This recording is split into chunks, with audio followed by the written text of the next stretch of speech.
पुण्यात्मा, क्योंकि हम अपनी भक्ति कमाई को यहाँ वेस्ट घड़ी करते हैं, इस करके जल्दी सटोर नहीं हो पाती, क्योंकि हम काल ने ऐसे उलझा रखे हैं, ना चाहते हुए भी कहीं ना कहीं पंचर हुआ रहे।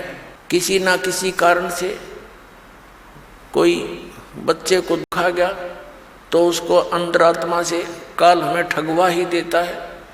लेकिन उस समय हमने दृढ़ रखना चाहिए कि बच्चे को परमात्मा से जोड़ना चाहिए, और फिर आप रखवाला है ये विश्वास करना चाहिए कि परमात्मा से जो जुड़ गया उसका साथी है वो, उसका बिगड़ कुछ नहीं सकता। लेकिन हमारा दिल कमजोर हो लिया, इतने कष्ट उठा रखे हैं युगों युगों से, जैसे कुत्ते के कोई लठ मार दे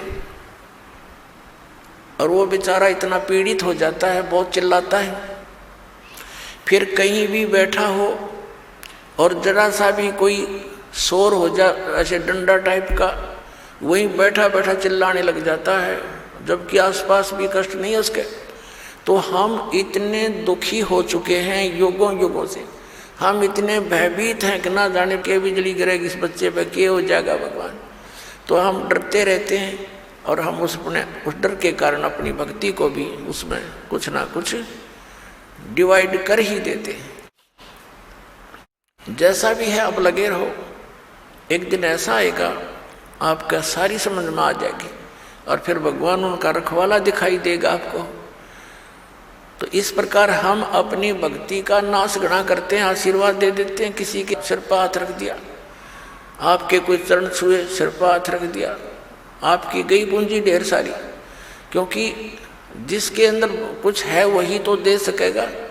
अब पहले ये रिवाज कैसे चलाई थी इस काल में, क्योंकि हमारे दादे परदादे और पिछले देखो पूर्व जन्म के जितने भी हमारे पीढ़ियाँ या महापुरुष हुए, वो बहुत भक्ति युक्त होते थे, उनके वचन फल जाते थे, और वो क्या करते थे, अपने बच्चों को आशीर्वाद देते थे, भगवान करे तेरे न्यू हो जा, भगवान करे तेरे न्यू हो जा, और ऐसे होगा तेरा तू दूसरे पोता हो, तुझे पुत्र हो।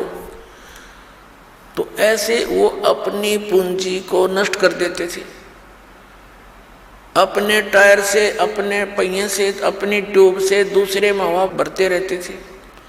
अब ना तो उनकी ट्यूब काम की रही, आपने भी कंडम कर दी, दोनों खड़े हो गए। उसकी विधि है कि उसकी हवा भरने के लिए अलग से व्यवस्था है, वो वहीं से हवा भरवाई जाए। समझदार को संकेत ही बहुत होता है।